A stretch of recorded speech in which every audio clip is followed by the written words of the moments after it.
Hello everyone, Evil Antonio here, aka DJ Uno, aka Antonio Malo. Just trying to kill some time. Fuck it. And today I'm reviewing Z, the 1969 Costa-Gavras film. And this one he's more known for than The Confession. This one came a year before it. Also, some quick corrections. He was born in Greece, not Czechoslovakia.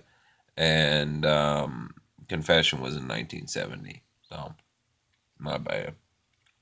Anyway, just to save me some rendering time later today, this is the cinematography by Raoul Cotard and editing by Francois Bonneau.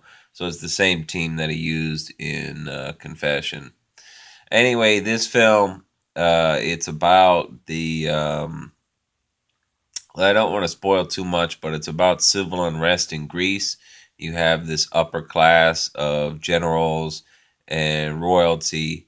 And people within the Greek court system that are trying to change the way Greece functions for the purpose of their own furtherment. You know, they're trying to get rid of both the left and the right for themselves. And it winds up backfiring horribly on them because they wind up accidentally causing some real shit with some members of the left opposition. And that's what the rest of the film is about, is this investigation that winds up going all the way to the top, or close to the top at least. Now, I gotta say, I enjoyed the narrative of this film quite a bit. There's a great story here, a lot of political intrigue. The mystery unravels really well.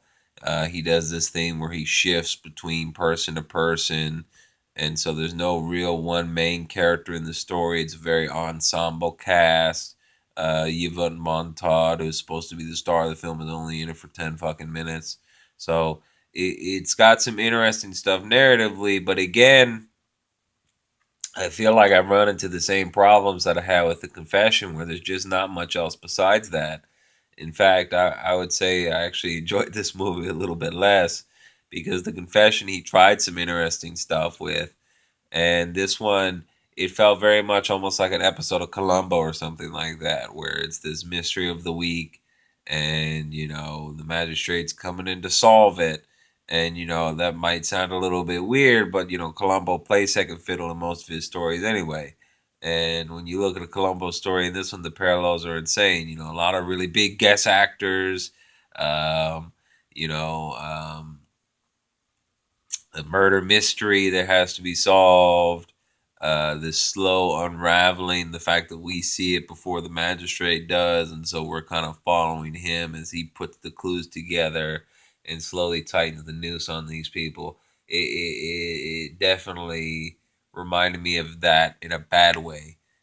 Because I want more out of my films now for some reason. And I don't know if Japanese cinema has spoiled me way too much in that fact, but I'm guessing that's the opinion here because it was not too enjoyable. I remember actually yawning once or twice during the film just because it was getting so routine in what was happening. I mean, I wouldn't say it was predictable because there are some nice little twists and turns here. There's a nice little car chase towards the middle of the film that's really nice. One person's on foot, the car's chasing him, and the ending itself is pretty interesting. Although I will say that this ending and the ending in Confession are exactly the same in that it ends with kind of this uh, footage of unrest and stuff going on with some, political messages over top, like, oh, yes, the revolution's here, people, let's go. That kind of thing. And I find it really bad when a director uses the same ending twice. I didn't enjoy it when the guy who made Inarritu did the same thing with Birdman and fucking the Leonardo DiCaprio Bear movie did the same thing in that one. Where it both ends on this kind of question mark ending. And I just feel that's really lazy of a filmmaker to do. Granted, I can't fault this movie for it because this came before The Confession, but I saw The Confession first. and so it feels like, oh, okay, so there's that trick. I get to see that again. Um, so yeah, I wouldn't kick this movie out of bed or anything. It's certainly a good movie, but for me, it's just not a great movie. The politics in it are nice. I like what he talks about here about how in democracies it's the money that controls everything, and how the money uses itself to further its own power and not anybody else's. And I thought that was very interesting. I really like that. Um, and I think that's definitely applicable to stuff that goes on today in today's world. I think you could remake this really well, but it just it didn't really do it for me. Didn't really do it for me at all. So there you go.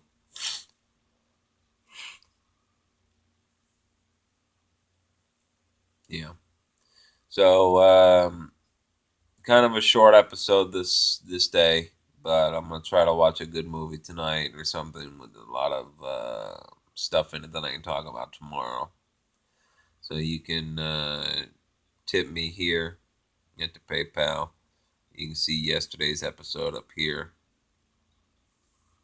Other than that, I don't really have much else to say. I just wasn't a big fan of it, and I didn't really have too much to critique it on either. The Columbo thing was the main thing. It's just there's no real like camera panache or editing.